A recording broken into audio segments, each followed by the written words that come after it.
next session of the conference on the discursive turn to copyright. Our primary presenter is Professor Anne-Marie Bridey from University of Idaho. Professor Bridey has a special place in this conference because in addition to her many accomplishments in law and in the legal academy that you can see in her biography, she's also a PhD graduate from UC Irvine English department, so we're really excited to welcome her home or back to the scene of the crime or whatever the correct metaphor is to talk about Fearless Girl and Charging Bull, which has been in the newspapers quite a bit. Following her presentation, we'll hear from Professor Ellen Burt here from UCI. So I'll turn the lectern over to Professor Bridey. Thanks. Put yourself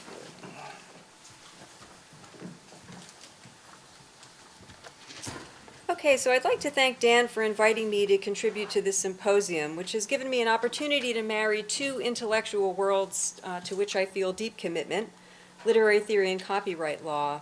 And I'd like to thank Ellen in advance for bringing depth of knowledge and insight to the humanities side of this project that is mostly, I think with a few exceptions probably sitting in this room, unavailable in legal academia. A caveat, like Betsy, I will be doing law and lit through Bakhtin. Who could have expected this coincidence? I think it is the academic equivalent of wearing the same dress to the prom. So I will just leave that there. Okay, so the article draft that this presentation is based on explains the background of the controversy concerning these two sculptures, and I won't go into that in any detail now. This photo is an elongated view of the two sculptures from behind Fearless Girl, obviously. You can see from how the apron of stone pavers around Demotika's sculpture was extended to accommodate Fearless Girl. And you can see the plaque mounted on the pavers in front of Fearless Girl. This view conveys a better sense, I think, of the mass and scale of the two works and the difference in scale between them. And then this, of course, is a frontal view of the Fearless Girl statue. So I became interested in this story as soon as I learned that Demotika had threatened to sue the city, and that he had turned to copyright law as a way of trying to disappear Fearless Girl from the vicinity of his work. What struck me most was how indignant and aggrieved Demotika was as an artist, and how extraordinarily possessive he felt about the public space around his sculpture. All kinds of interesting doctrinal and policy questions came to mind for me as an IP scholar who thinks about copyright as a means of regulating secondary creativity.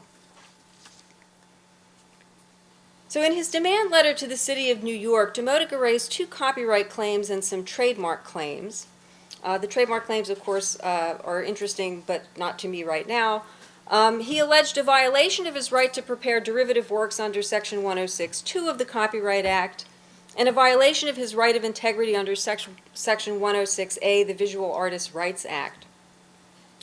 So his derivative work claim relies on the theory that State Street and Kristen Visbal, who is the sculptor who created Fearless Girl, created a composite work that wholly incorporates Charging Bull when they position Fearless Girl in front of Charging Bull. His argument is that Fearless Girl can only signify what she is intended to signify when she is viewed and understood with reference to his work. His right of integrity claim relies on the theory that positioning Fearless Girl in front of Charging Bull distorted and mutilated Charging Bull in a way that harms Demotika's honor and reputation as an artist. So State Street Bank, which was the sort of animating reason for the work and commissioned Visbal to create Fearless Girl. Their campaign promoting Fearless Girl presented the sculpture as a catalyst for public dialogue around gender-based employment inequality. That's not a dialogue of which Demotika wants his work to be a part. If State Street's goal is to promote a political dialogue through artistic confrontation, Demotika's goal is to use copyright to suppress that confrontation. At its core, this controversy is about how copyright sets the parameters for dialogue and interaction between artistic works In other words, it's a controversy that invites us to consider copyright as a regulator of intertextuality. And that brings us to the nub of Demodica's complaint, which is a semiotic quarrel that he's translating into a legal one. Right? What he says is the charging bull no longer carries a positive, optimistic message. Rather, it has been transformed into a negative force and a threat. So 3 overarching questions have shaped this project for me. First, can copyright be leveraged to prevent artists from engaging in a confrontational dialogue with pre-existing copyrighted works? Second, what role does copyright play in regulating text-to-text and author-to-author relationships and interactions? And finally, what insight can literary theory give us about copyright as a regulator of those interactions? So to give a little background on copyright scholarship that engages literary theory, there's a lot of existing cross-disciplinary scholarship on the role of the romantic author in copyright law. And the long-standing argument here is that copyright law encodes a model of authorship that presupposes and valorizes creative genius and possessive individualism, right? And this is essentially, I think, Demodica's view of authorship.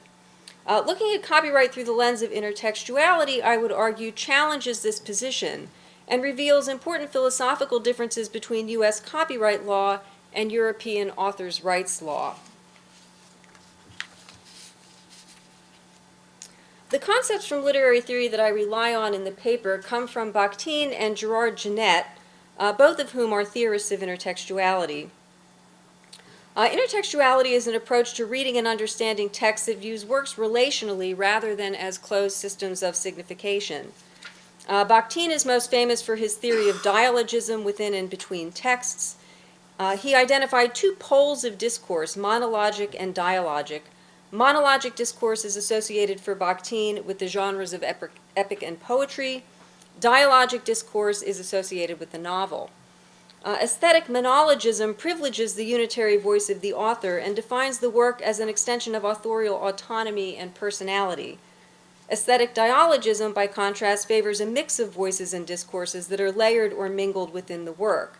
The author's voice might be one among many in a particular work, and the work is defined as a more open and porous cultural object. Genette's notion of hypertextuality is helpful for understanding situations in which a secondary author targets a pre-existing text and rewrites or completes it in a way that the original author may not like. So how do these 2 concepts map onto the fearless girl charging bull controversy specifically and onto copyright law more generally?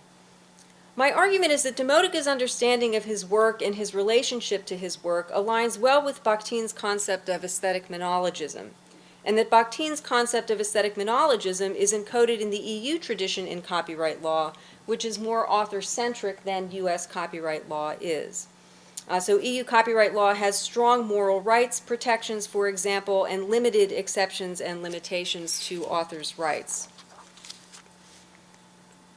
By contrast, U.S. copyright law is hospitable to intertextuality by design. I would go so far as to say it assumes intertextuality. U.S. copyright law is less author-centric and more focused on the public's interest in the production and dissemination of creative works. How can we tell this from looking at the architecture of the U.S. copyright system? In 2 ways, I think. One, it provides protection for a range of specifically identified second-degree works, what Genette would call authorship in the second degree, specifically compilations and collective works, derivative works, and supplemental works. It also provides exceptions for a range of second-degree uses. Fair use, obviously, is the most sort of flexible of these exceptions and limitations. And it expressly includes critical engagement of secondary authors with primary texts. Also, you have things like the compulsory license for cover versions of musical works, which is less flexible, but again, sort of assumes that there will be intertextual relationships between authors. In addition, U.S. copyright law provides very narrowly drawn moral rights. In fact, the introduction of moral rights into the U.S. system was highly controversial and for a long time actually delayed U.S. accession to the Berne Convention.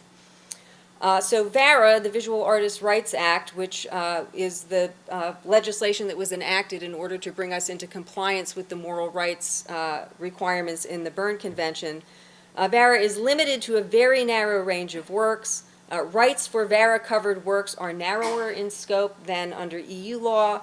Moral rights are waivable under US law, but they are not waivable in the EU.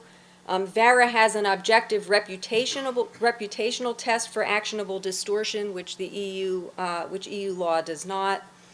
And then VARA has lots of express exceptions to it, including fair use, that are not available under European law. Okay, so turning to the doctrinal merits of Demodica's claim, I think he can't prevail on either of the alleged infringements under existing case law for derivative works and for VARA. His derivative work claim fails because the creation of a derivative work requires the physical incorporation of elements of the protected work. The incorporation, he alleges, is entirely virtual and exists only in the perception of the viewer. So, even if a court were to hold that the placement of Fearless Girl created a derivative work, it would almost certainly be protected fair use given the kind of confrontational and dialogic explanation for the production of the work that State Street and Visbal have given. As for his right of integrity claim, VARA contains an express exception for modifications to the appearance of a work that result from placement or lighting of the work. And I think that exception means that Visbal and State Street and the city are in the clear. So this is a curatorial exception that allows museums, for example, to group and juxtapose works however they see fit. In addition, the case law strongly suggests that actionable distortions and modifications under VARA must be physical and not merely perceptual in nature, right? So whereas I think under French law, contextual modifications are considered to be actionable, under US law that's not the case because of the more sort of narrow application of moral rights law in the US system. And then even if Demodica's right of integrity claim were not problematic for both of those reasons, I think that there's also a good argument that fair use would cover Visbal and State Street with respect to the moral rights claim. So to conclude, and this is, unfortunately just a really kind of stripped down and simplified version of an argument that is a lot sort of deeper and more complex, I hope, in the article draft.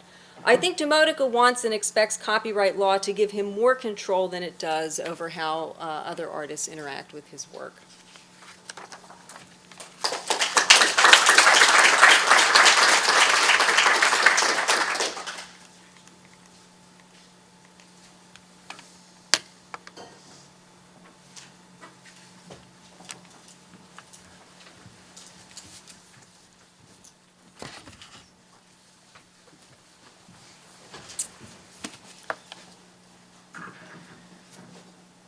So I put this on somehow, somewhere. Great. So thanks, thanks to Dan and to Adelina and the law school for the invitation to this really interesting conference. I want to start by saying what kind of a disclaimer, because the paper that I read is not really the one I'm responding to, or at least the points that I'm responding to are actually, I didn't pick up the main point that Anne-Marie addressed, and maybe we can do that in the discussion afterwards, but something else that I found interesting. Anne-Marie Brighty's fine paper proposes intertextuality and dialogism as a means to negotiate, quote, the conditions of interaction between existing artistic works and new ones in order to protect the value and integrity of the former without diminishing production of the latter. I've been asked to respond, which puts me in a bind. To respond, I cannot simply state my admiration for the paper and rehearse its excellent points.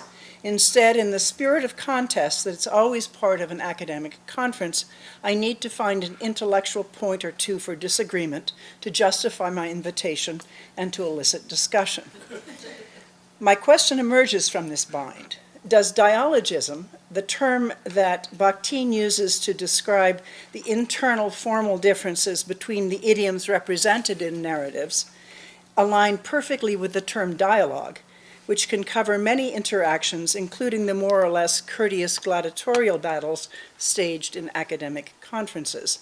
One may speak of dialogism in connection with the hermeneutical operation of interpretation, but is it the right term to use where Wall Street forces, gender politics, and sculptors battle for mastery?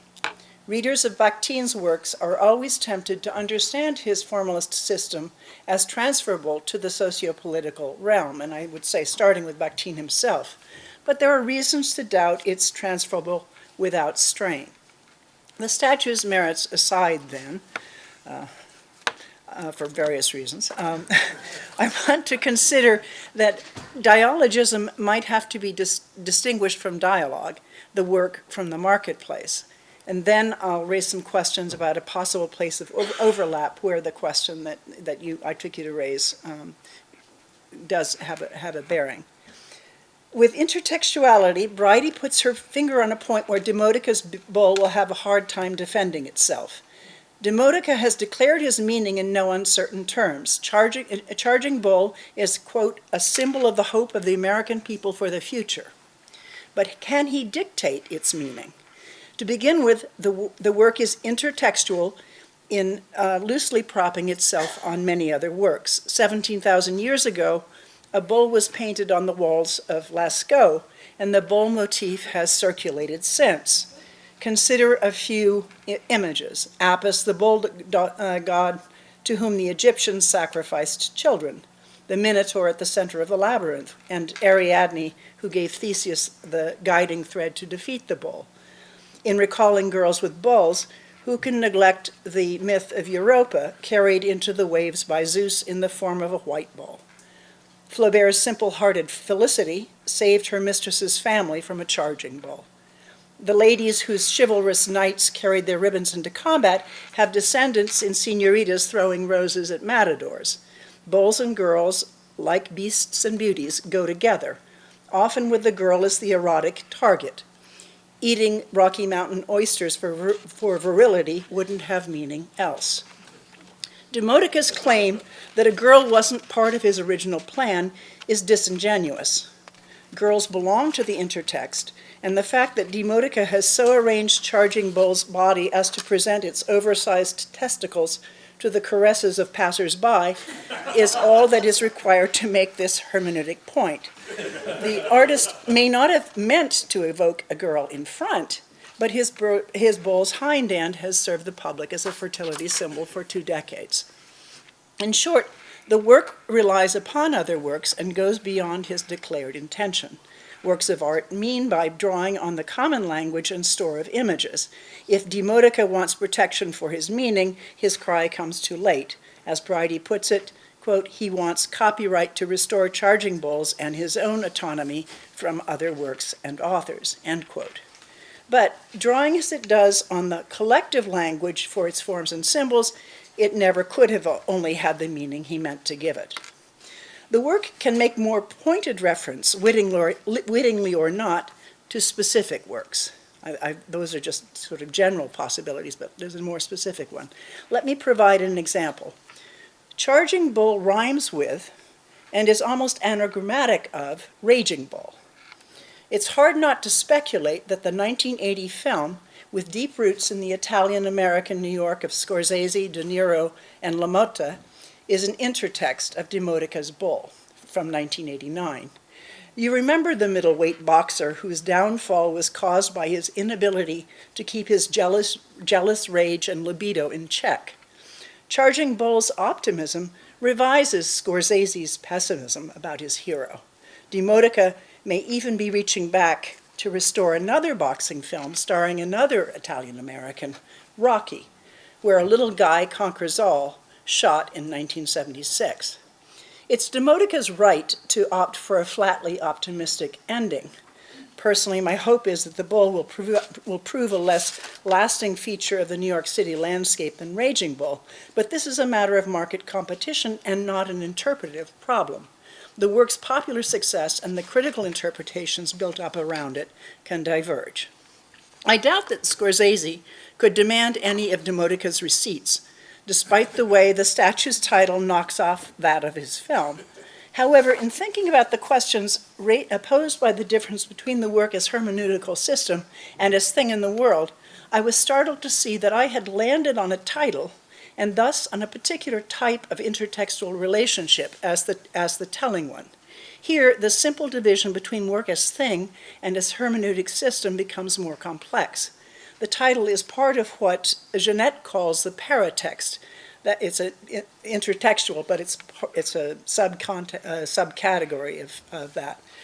Calls the paratext. That is part of the work that is next to or juxtaposed to the main work, to the work proper. So the paratext is, for Jeanette, subcategory of intertextuality, and this is my second point, I think it's one that Bridie might usefully consider. Here is a non-exhausted list of paratextual elements from Jeanette. Quote, titles, subtitles, intertitles, prefaces, afterwards, forwards, marginal notes, footnotes and endnotes, epigraphs, illustrations, insertions, jackets, jacket bands, blurbs, and commentaries, end quote. The pragmatic dimension of paratext links works to context while fencing them off from one another. The paratext results from its author's negotiations with the context, legal texts, publishers' policies, usages, etc. The artist has to decide how to make best use of the limits imposed by the frames. She has to confront what is at once a boundary to the work and a chance to express the work's tendency to overrun attempts to limit it. Features of the paratext, or to use a phrase from Derrida more suitable for visual works, the paragon, raise the most pointed questions with respect to the two statues. The paragonal elements of a painting consist of the frame, the mounting, even potentially the site where the painting is hung.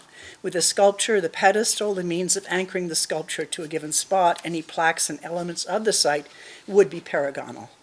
As Bridie points out, the infringements Demodica claims do not have to do with the work proper, conceived as an image over which he holds copyright. The bone of contention is the paragonal element of the site, and more especially the sight line that Demodica claims his bull's charge defines. Demodica made some decisions with paragonal elements that are careless. He gets it that the work's meaning system can spill over into the context, but not that he needs to make pragmatic decisions to protect and to limit. Demodica decided the plaza of the New York Stock Exchange was the right site for his symbol, and then made a midnight drop without benefit of a permit. His work was effectively presented to the city as guerrilla art in an act that exposed it to being treated as a 3.5-ton heap of scrap metal. Ever since it arrived at the point of Bowling Green Park, he's left the bull in what is, in effect, a temporary installation. No one seems able to meet his two demands, to purchase the statue for $1 million and to give it to the city so it can stay where it is. In the meantime, the artist calculates the work's popularity will make it hard for the city to remove it. There's little care to protect the work or the public sphere by paragonal elements. A further element of the site is worthy of comment. Charging Bull stands at ground level without any pedestal, if you put aside the hoofs for a minute, which are dubious pedestals. In 1841, during a visit to Napoleon's tomb, Victor Hugo commented on some upright statues that had been taken off their pedestals after Napoleon's fall. Here's Hugo. The disoriented air of a statue left on the ground without a pedestal. Two attitudes, upright in heaven, lying flat on the ground. A statue on foot astonishes the mind and bothers the eye. One forgets that it is of plaster and bronze, and that bronze walks no more than plaster, and one is tempted to say to this poor personage with a human face, so ungainly and unhappy in its affected pose, all right, go then, go, walk, be off, exert yourself. The earth is under you. Who is preventing you? At least a pedestal explains immobility. For statues, as for men, A pedestal is a little narrow and honorable space with 4 precipices around it, end quote. So for Hugo, alert to the raising and toppling of monuments as reflective of France's political fortunes in the century, the pedestal is a way to hem them in by precipices, since when statues descend, it is to walk among men as ideologies. Hugo raises a number of interesting points, especially interesting, irrelevant points. Especially interesting is the statement that the pedestal explains the statue's immobility. That could mean that the artist places the statue on the pedestal in order to immobilize it, so it cannot walk. It's a pragmatic decision to limit the statue's horizontal movement possibilities in the name of protecting both it and the crowd. But, of course, if the pedestal explains anything, it's insofar as the formal problems of the work are being carried further into the pedestal's design. The limiting pedestal is thus fractured by the hermeneutic structure of the work. In the Paragon, dialogism and dialogue come together, but it's not to converse. Rather, it's as a question, as an open and undecidable question. Does the pedestal limit or carry further into the context the work of the work?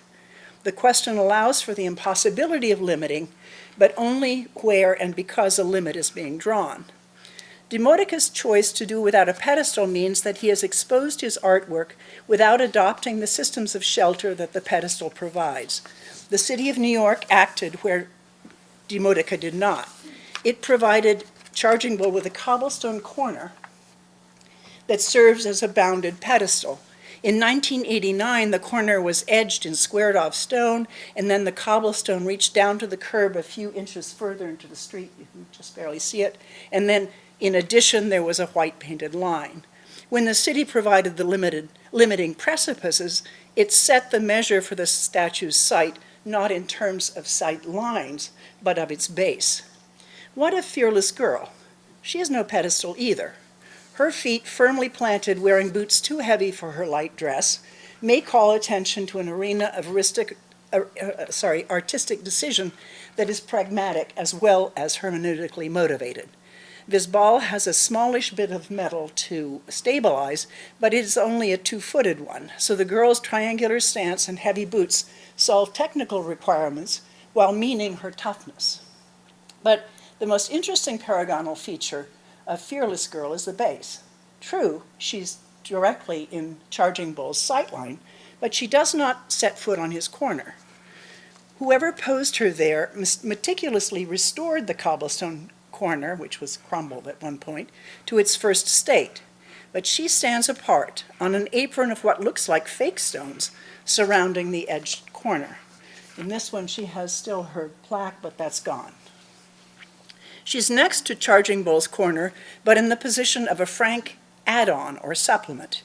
Yes, she stands in the path of the bull, but one of Hugo's abysses gapes between them, in the line where stone meets fake stone.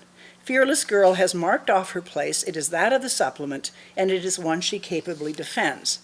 I wouldn't presume to propose the direction copyright law ought to take from these considerations.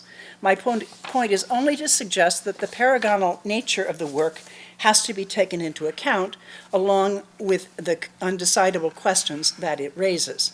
The paragon demonstrates an artist's skill at constructing boundaries, even as it suggests a place where there's always going to be an overspill of the work in dialogue, work and its dialogism into the context. Perhaps, though, it ought to count for something when a limit is being posed, even if it is being breached in the posing. Thank you.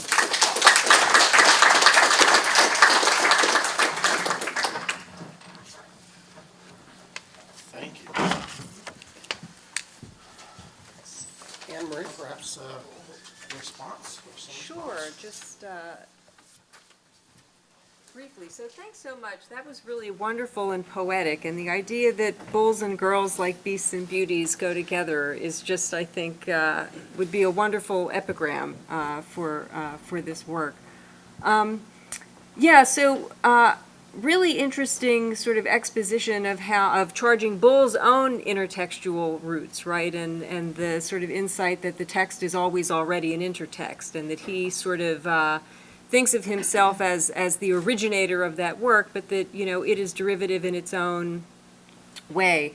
And I think one of the things that I try to sort of bring out in the article is that U.S. copyright law and the jurisprudence of U.S. copyright law has always understood that, that texts build on other texts, and that originality is a kind of complicated question.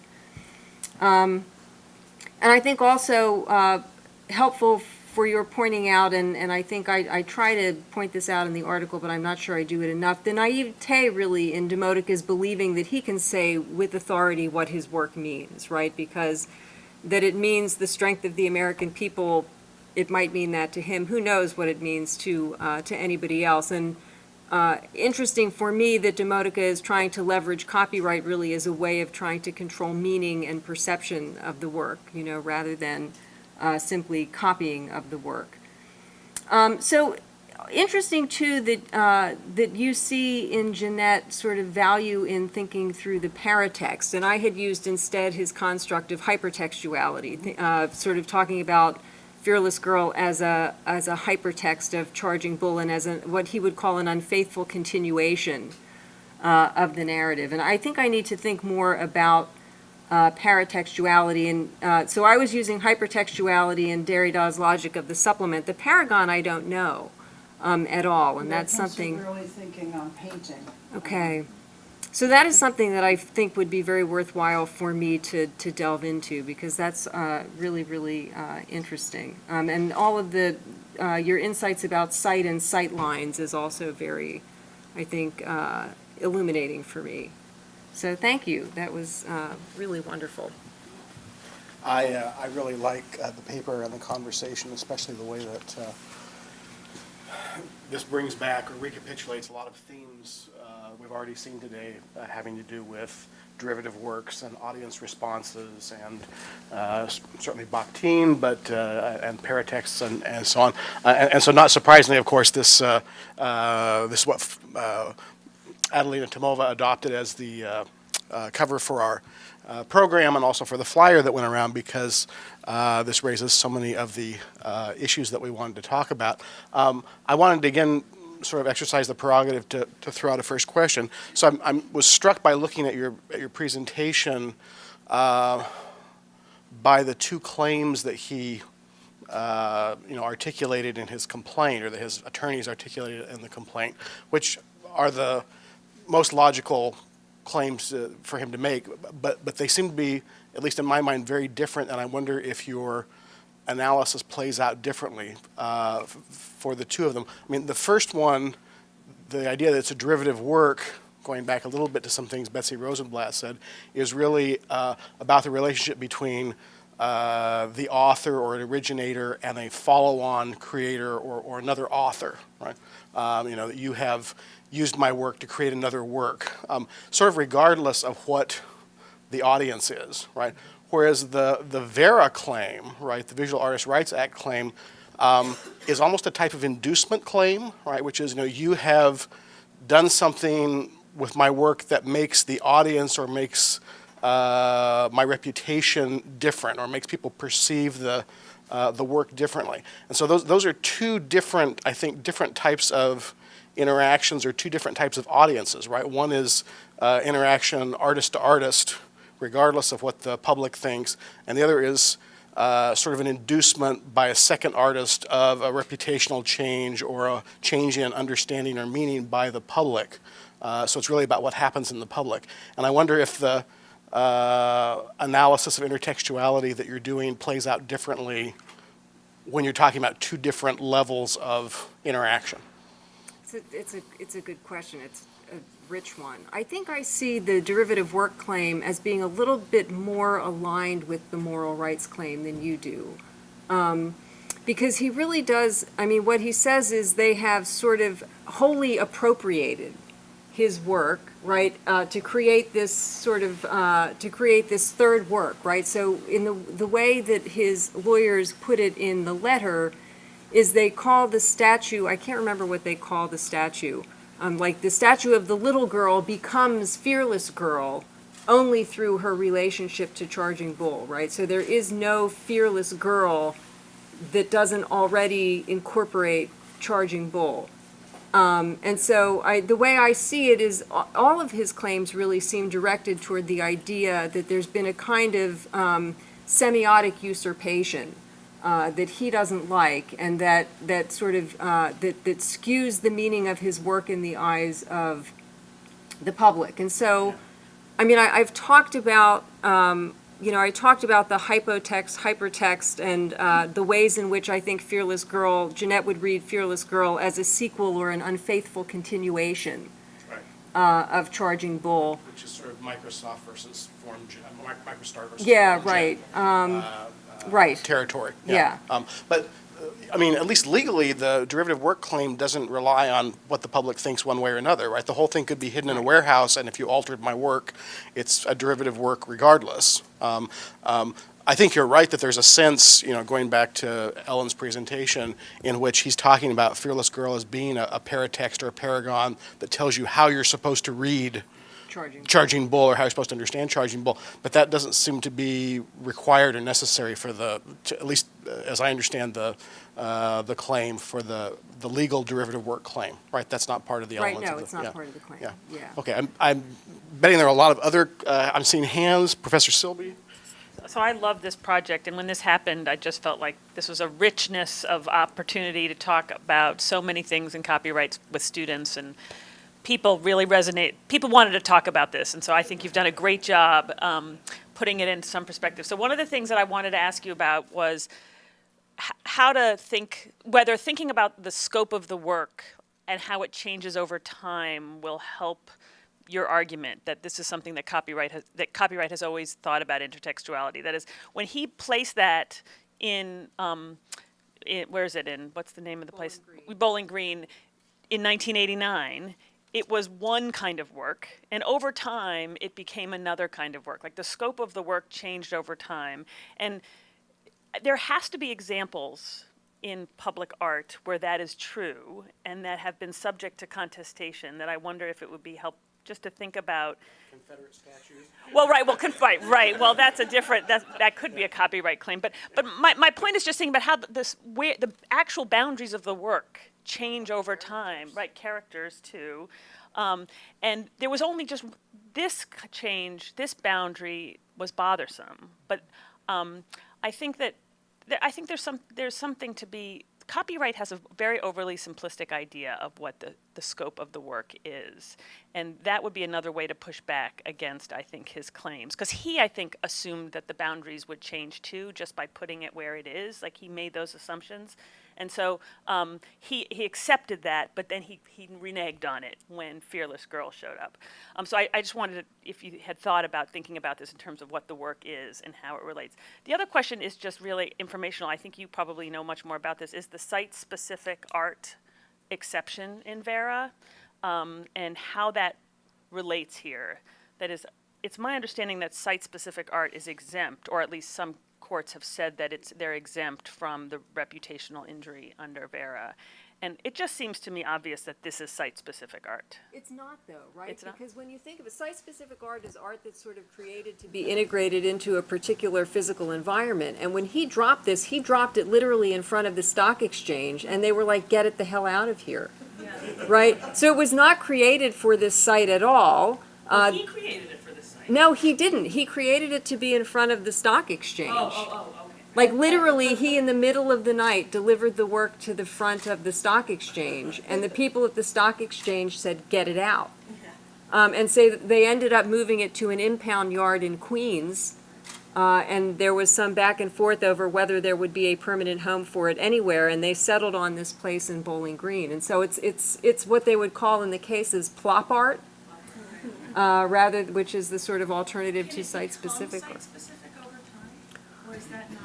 I wouldn't, I mean, I guess it could in the eyes of the public, but I think that the way that the law defines site-specific art is that it is created for a specific site. So I think that, it's either site-specific ab initio or it is not site-specific at all. I mean, in terms of your question about the boundary of the work, it's a really interesting one. And I guess I would ask you what you mean by he anticipated some shifting of the boundaries. I mean, when I put this in front of my students and I started putting a PowerPoint together, I had the picture from the bull from behind and the testicles all rubbed shiny. I had the bull with the pussy hat on. I had the bull with the diaper. There were so many different ways, and Demotica did not care, and I think he anticipated that this bull would become part of a popular experience of New York. It's like iconic. And that it would change over time, in that its role would change over time. But this role is not okay. I mean, there's so much about this being 2017, and there's so many. But it just seems he's letting it change at some, and then he's stopping, and it seems very disingenuous. Well, it's interesting because the changes that you talk about are all sort of like very ephemeral changes, where this is like this is something installed there that might stay. And also, I think there's a gendered component of this, and it was interesting to hear him protest a little too much in the press by saying, like, it was something like, I have nothing against women, or I can't remember what the exact quote was, but that was sort of the upshot of it. Like, he felt the need to say, this is not my having an objection to a kind of feminist statement. But I think he felt that it was not a feminist statement, right? That it was sort of sponsored by a commercial firm, and there's a degree of commerciality that offended him, yeah, right? and so there's a whole section of the article where I try to kind of deconstruct his critiques, right? So the first thing he said was that it was commercial, right? But then he had tried to sell it to the city, and then he tried to sell it to a casino or something in Las Vegas, and then he tried to sell it to Merrill Lynch, but they weren't interested in having it. Plus which he has a trademark in it for the sale of ties and I can't remember what else, T-shirts or something. So he is perfectly commercial. And to think that it was a publicity stunt, dropping a 3.5-ton sculpture in the middle of the night before Christmas in front of the stock exchange, I think also might qualify as some attention-getting behavior. So all of the things that he has accused State Street Bank of are things that he is himself guilty of, which I kind of take in the paper to say this is not what's really going on. Like, all of the things that he says are the reasons why he objects to this are not the reason. Right, and the reason is a kind of boundary policing reason. Ellen, you had something. I just wanted to add to the site question that there are two more bulls roaming the world that he's set in place. One in the Netherlands in front of Euronext on a very small white inlaid rectangle, and the other in Shanghai with kind of slightly orientalized dragonly ears. A little. With permission. These are with permission. These are bought. And pedestals, it seems like. This one, Or one of them at least, right? an inlaid pedestal, but the other has no pedestal. The Shanghai one is without a pedestal. So, and he's got a fourth one somewhere that he's trying to sell. So if you're interested. It's a franchise now. Yeah, The book yeah. is a franchise. Just a couple extra thoughts on site specificity. 1989 being a particularly charged year for site specificity in New York City, because that's the year that Richard Serra's Tilted Arc gets torn down, also at night, secretly, by the city.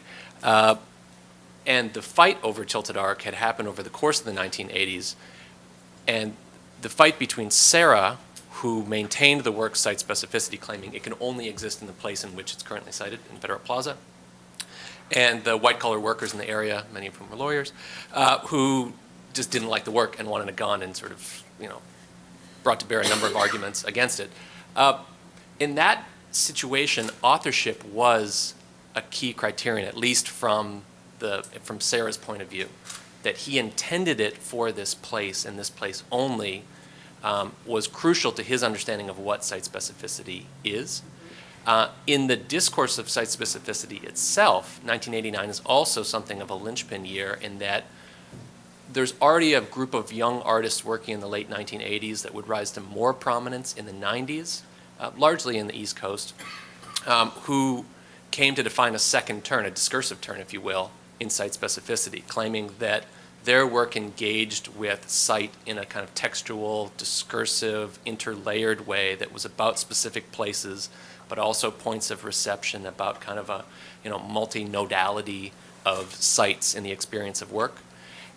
But what that, and maps well onto a group of practices from that period of time that go well into the 21st century.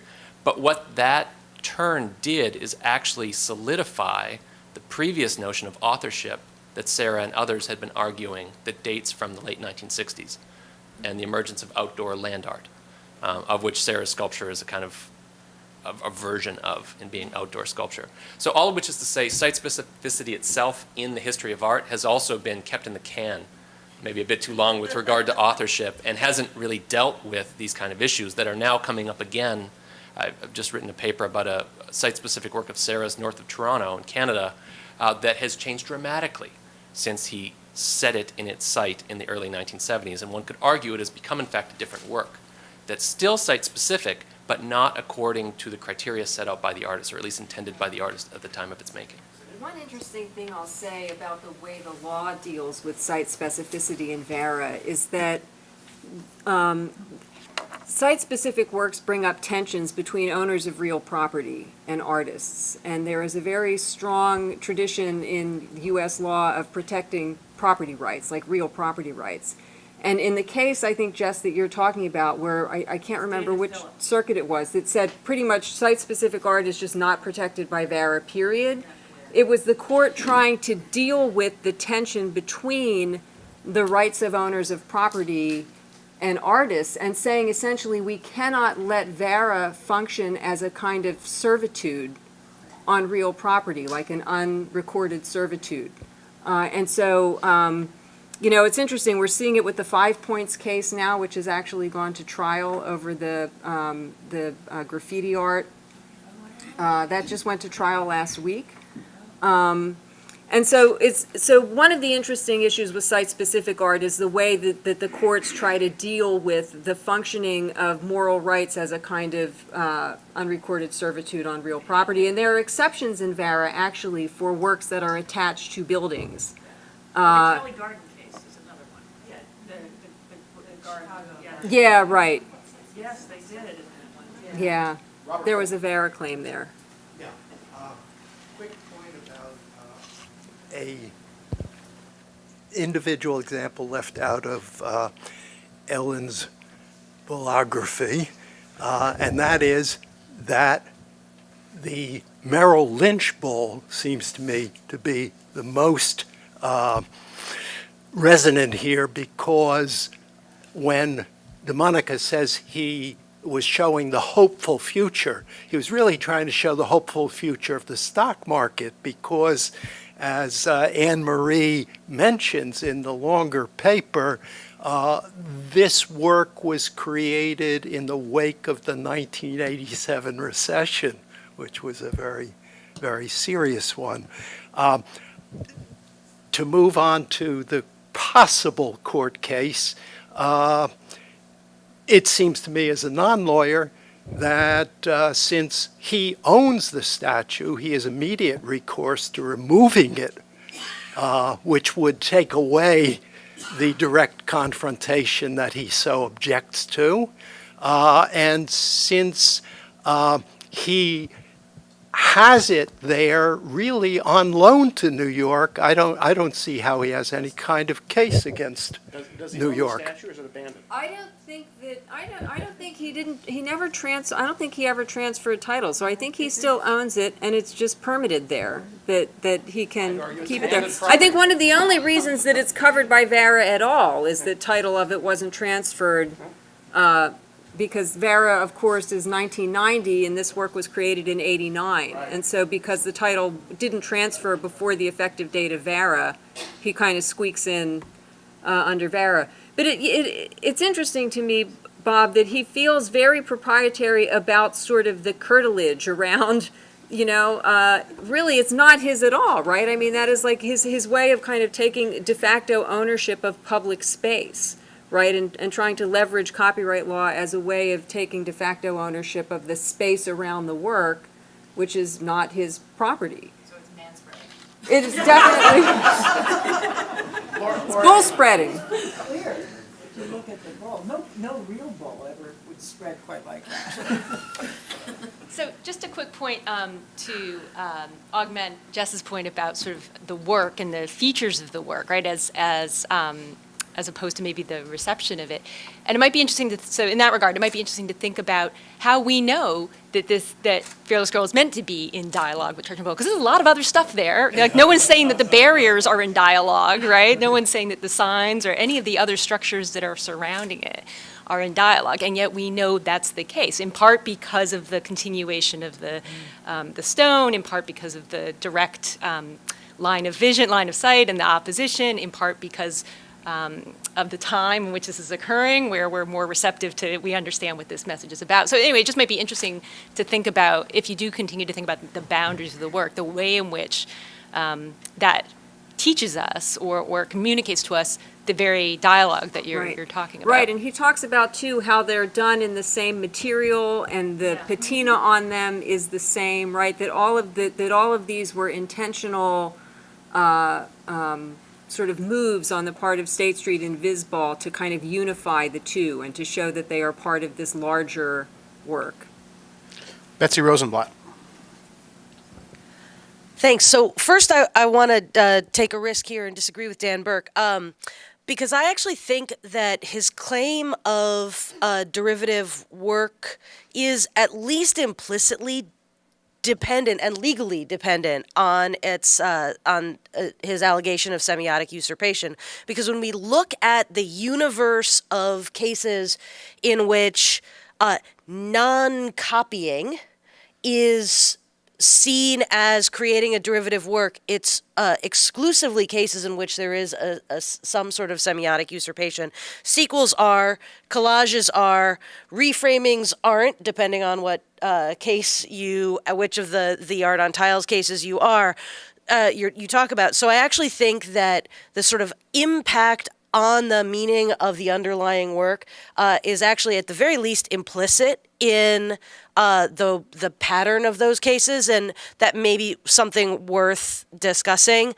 Partly because, of course, the impact on the meaning of the underlying case, the impact on the meaning of the underlying work is both, if that's true, the thing that makes the paratext a derivative work and the thing that makes it transformative, and which would mean that essentially any non-copy based derivative work would then have to, at least for that first factor of fair use, qualify as transformative, which may or may not be what we want, but I think it's a sort of interesting path to go down.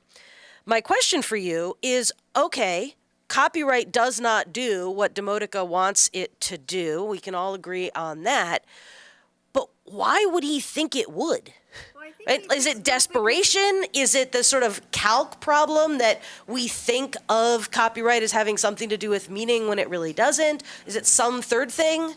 I think it's a third thing, and I argue for the third thing in the paper, which is I think that he comes from a very EU perspective on copyright, which has much more expansive understanding of moral rights and the amount of control and the kind of control that moral rights give an author over third-party interactions with his or her work, right? So, for example, and I'm not really a comparatist by training, and so I'm a little bit of a dilettante with the comparative law aspects of this paper, but Neil Netanel has a wonderful article, a long one from the early 90s on inalienabilities, where he does a really deep dive into the sort of historical and philosophical differences between German and French copyright law, authors' rights law, and U.S. law. Great article. Yeah, it's a really fantastic article. And, reading that sort of helped me understand or convinced me that Demotica just comes from a very European place in his understanding of what author's rights means, right? And what the scope of his control should be by virtue of the fact that he is the author of the work. And so I think that his claims would be actionable, actually, in some jurisdictions in Europe, right? That say that contextual modification is and that don't worry about reputational stuff, right? It's if the author subjectively believes that there has been a contextual modification or mutilation or distortion of his work, that would be enough, without any need for experts to testify about sort of harm to reputation or honor. I think you gave him too much credit. Yeah. So 2 words for Professor Rosenblatt, operating system. And we can maybe fit in one more really short question if there's one more taker. Right behind me, Brooke.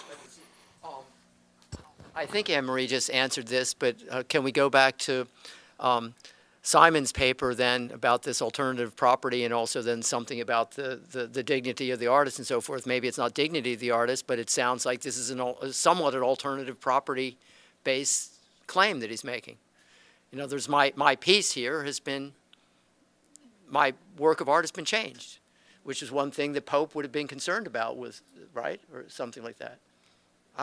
Or am I completely off base on that? No, I think you're not, but I think that U.S. law specifically says that, copyright law in this respect is not for fixing a reputational harm, I yeah. understand that, but it just seems some of us were at least seeing a positive aspect Yeah. in what Simon was doing, is that this is not all property-based. And here now it sounds like if we turn to that, we're getting a negative one. Well, you're getting a kind of authoritarianism, right? Right, so one impulse is to say, well, copyright has historically given all of this power to these strong intermediaries, to publishers, right? Through these, the utilitarian focus of the U.S. system really just feeds into the wealth of these powerful intermediaries and divests authors of their autonomy and control, and I think that's kind of a bad thing, right? But then when I think, on the other hand, of these strong views of authors' rights and authorial control over the work, you get limits on how other authors can interact, right? And then you get problems with promoting the progress if you think about the utilitarian underpinnings of the system. So I don't know, I sense what you're saying, though, right? It's like sometimes we like the utilitarian justification, right, because it allows freer interactions between authors, and then sometimes we don't like it because it concentrates all of this power in the hands of intermediaries. For piracy and other times, well, they're not if it's entirely mine.